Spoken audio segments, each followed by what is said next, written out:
Good afternoon, ladies and gentlemen. No, she doesn't look like much, but we've got a great investment opportunity for you here in Savannah, Georgia. This is 2308 Burroughs. This is in a historical area that is absolutely booming right now.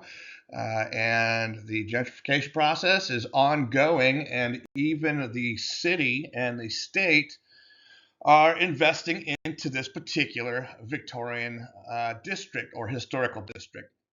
So by the numbers, total investment today is $90,000. That is $15,000 less than current actual value. Now we bought up a bunch of properties during the big push and surge of people moving from various parts of the country to the southeast during COVID, and this is what uh, is a result of this property. Now the strategy here is essentially a buy hold situation. We could sell it, but I feel if you hold on to it, this ARV, which is today's ARV, is going to jump considerably over the next few years. Savannah's market is absolutely on fire. There's no slowing down. There's a lot behind this. If you watch some of our other presentations where we talk about the infrastructure of Savannah and everything that's going on, it is a remarkable market right now, and it will be for the foreseeable future, at least the next 5-10 years. Now, this is one we're working on as well. It's right down the street. We just wanted to give you an idea of what the end result is going to look like. This one was in worse shape than Burroughs, and as you can see, we're just about complete on this particular project. Just a few things left to do, and we'll be done. Inside is completely done. We'll look at that in just a minute. But these are your sales projections, how much we have into it, likely gross sales price, and that's going to be based off an appraisal that I'll share with you as well. The projected hold time on this one. This one's already a done deal, so we don't need to worry about going through all this. But nonetheless, you can see what the caps and whatnot are, and our nearest comparable is priced out at 451 a square foot, whereas ours is priced out at 311 a square foot.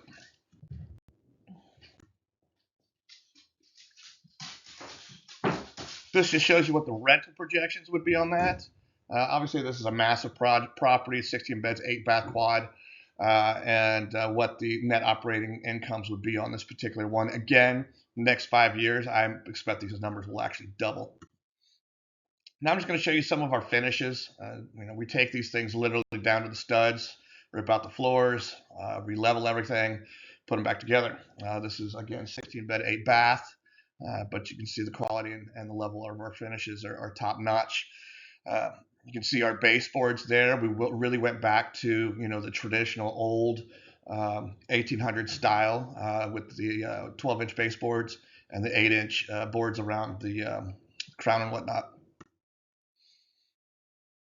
Nice finishes in the bathrooms as well. We go the extra step. Super modern with a touch of old feel to it. And we normally don't stage our properties, but we had to move a bunch of furniture from one of our properties in South Carolina, and it was a perfect location for us to put it. Talk about this great market. Here's a graph that helps show you that very well. I'm actually surprised because it shows that we had a percentage decline in 2008. Being investors in this market for going on 9 years now, I can tell you we never felt any of that. We felt just the polar opposite, actually. We had cases where in 2008, in the exact same neighborhoods, our sales price per square foot doubled. So we never felt this. The demand was always there. But look what happened in 2020. Well, what happened in 2020? Well, COVID obviously that played a role, as you can see, with the national growth rate as well. But what really happened for Savannah was Hyundai announced they're bringing in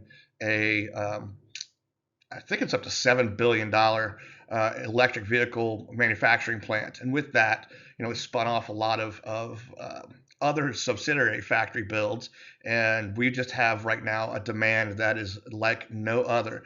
10,000 current housing shortage is what we're looking at. This just shows what the Census Bureau reported. You can see double national growth rate versus national median age 36, young workhorses out here. And just another touch on what's going on. Market appreciation since 2020 has been 20% year over year, with 2024 settling back in at around 11%. Now, I'm going to show you another slide next that's going to contradict that, but it's speaking specifically to downtown historical properties, not around town, if you will. These are like in our squares and whatnot. Homes in Savannah typically sell in around 36 days, and the hottest properties sell in as little as 6.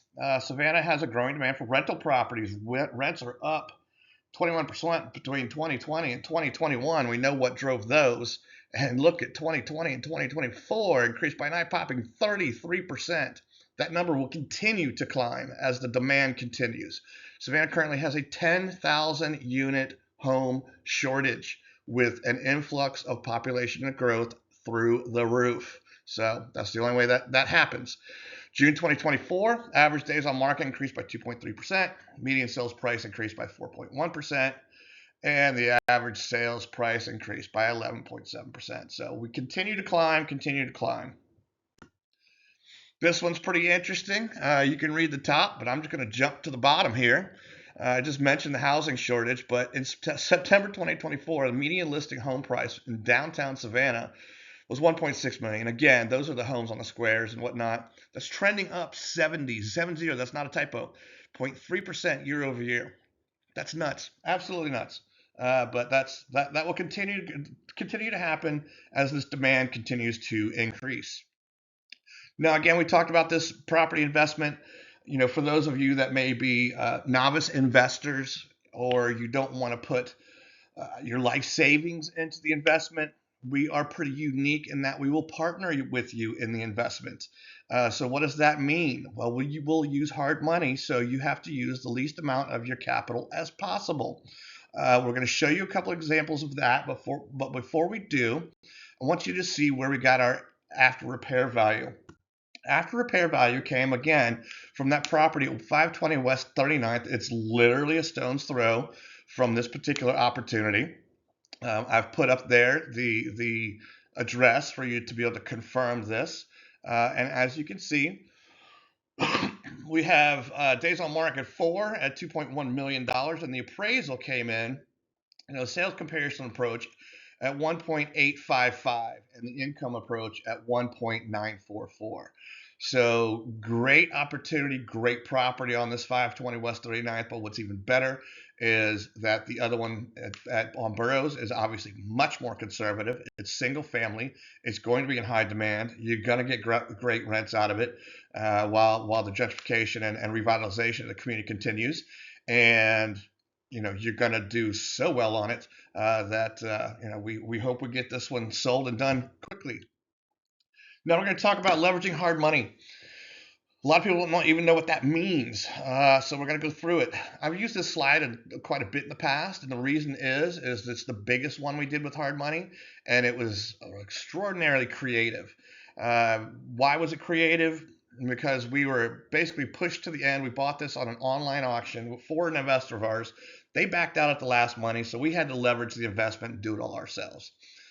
But as you can see here, we had a total cash investment on our part for this property of $649,525. So we put that earnest money down when we bought it at the online auction, and then the difference of cash down, and then the hard money loan payments of what we paid while we were holding onto the property. Now the plan was to flip this.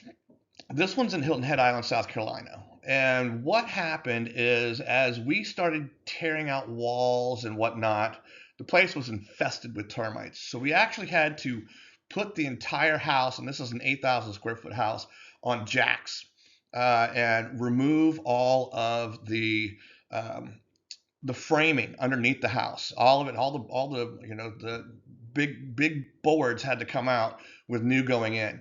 That cost us a lot of time, and with that time, we were pushing into the hot season, the summer season and the tourist season.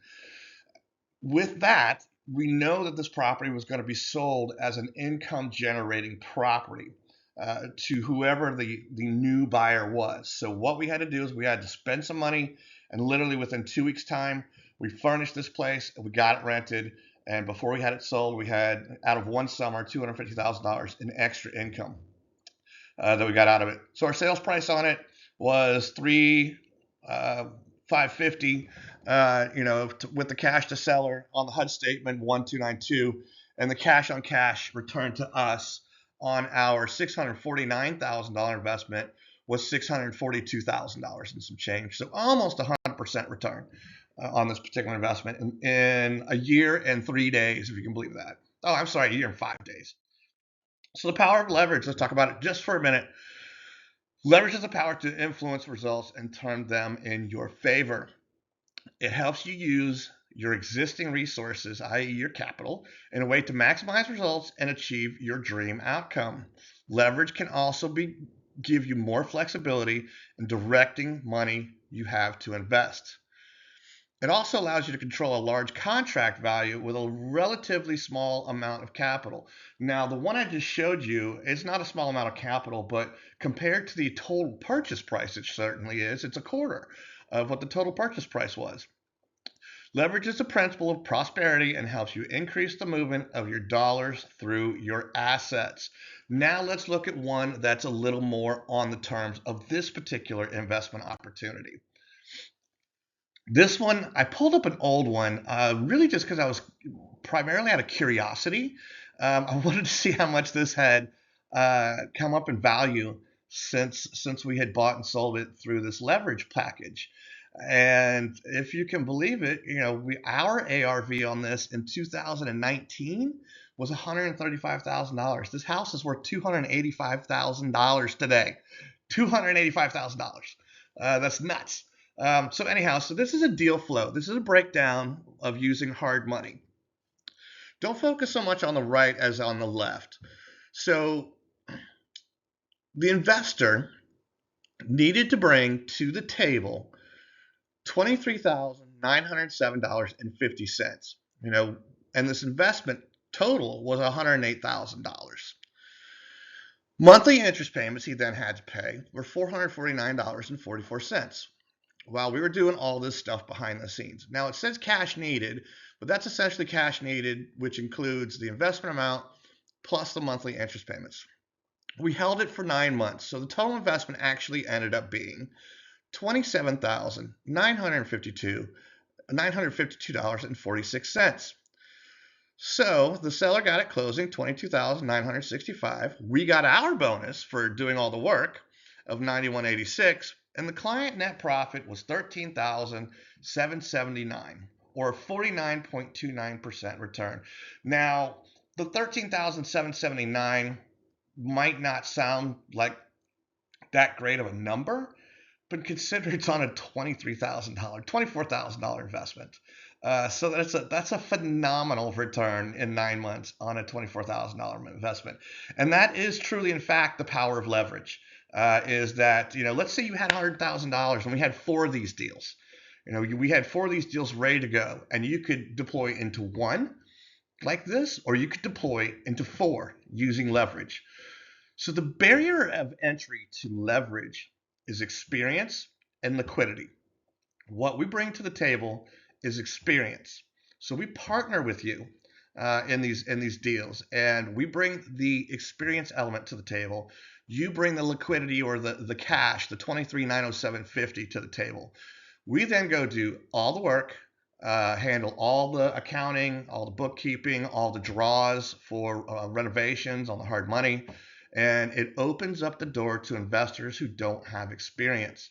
Every hard money lender requires you to have at least 2 deals done, and the profits on those 2 deals have to be significant. Is probably too strong of a word, but they have to be good. So this is the power of leverage. Oh, not 285, 254. Just so this is the house, and again you can see our finishes in there.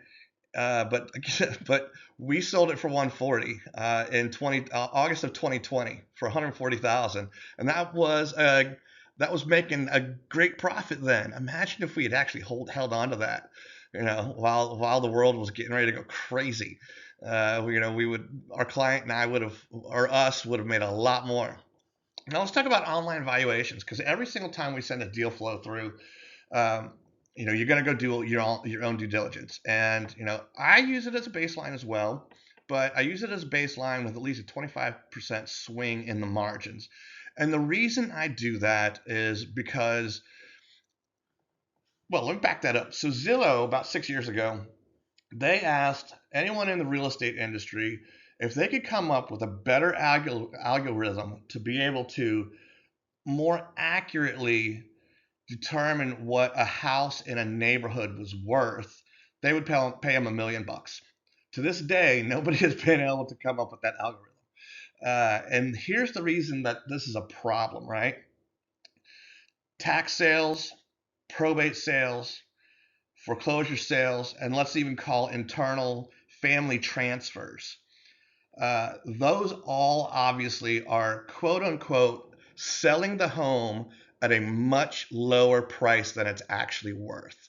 If you sell it at a tax sale, if nobody else is interested in it, you might have this $254,000 home sell for $5,000. Well, Zillow and all the other online valuators, they grab that information and they just shove it in to the average sales of the neighborhood, which isn't accurate. So all of a sudden, you've got a home that is worth $254,000, and a tax sale came through at your next door neighbor's house, and now Zestimate says, okay, well that one sold for 5,000, so now yours is actually only worth 190 as far as our Zestimate is concerned. So my point here is when you do all your due diligence, you really got to take these things into consideration. And that's it, guys. Hope you enjoy. Hope you take the opportunity to invest in this property. We look forward to helping you.